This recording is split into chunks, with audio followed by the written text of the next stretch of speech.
मेरी बात नहीं सुनो ना चाचा, तनी मुझे पूर्ति करना।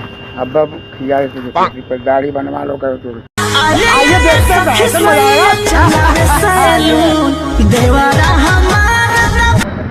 ये चाचा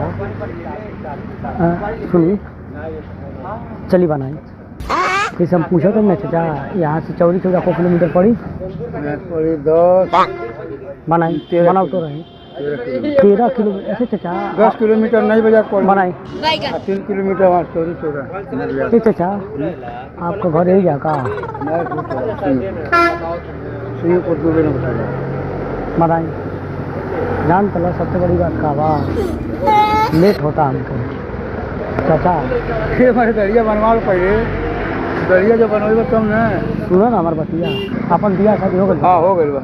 यहाँ पे क्या हो रहा है? को लड़का हुआ राग मारे तुम दरिया बनाओ तो लेट हो साबुन लगा के पूरा बिजली लगा के बनवा लो पहले कर बच्चे नहीं जैसे अपन लड़का हूँ। हाँ लड़का हमारे 3 गो बाण बढ़ान बढ़ा। हाँ सब बाहर कमाता हूँ मैं कोई नहीं बा। हाँ वो लोग का बिया हुआ ए मत बिया बन भइल नहीं बा। भइल नहीं बा। ये कहाँ फंस गया भाई मैं? भाई ये क्या हो रहा है गरीब सिखा भाई? दे तो मत बतिया के।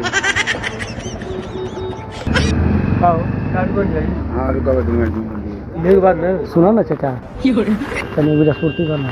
अब खिया से सूती पर दाढ़ी बनवा लो करो तो सूती खाई भाई हमके दोनों बना लो। नहीं लगा कि नहीं लगा बड़ा पर बन का दे तोड़ के दे बा। हाय रख ली पहले चुनौती क्या कर चाचा। एकदम इन्होंने वक्त बदल दिया, जज्बात बदल दिए।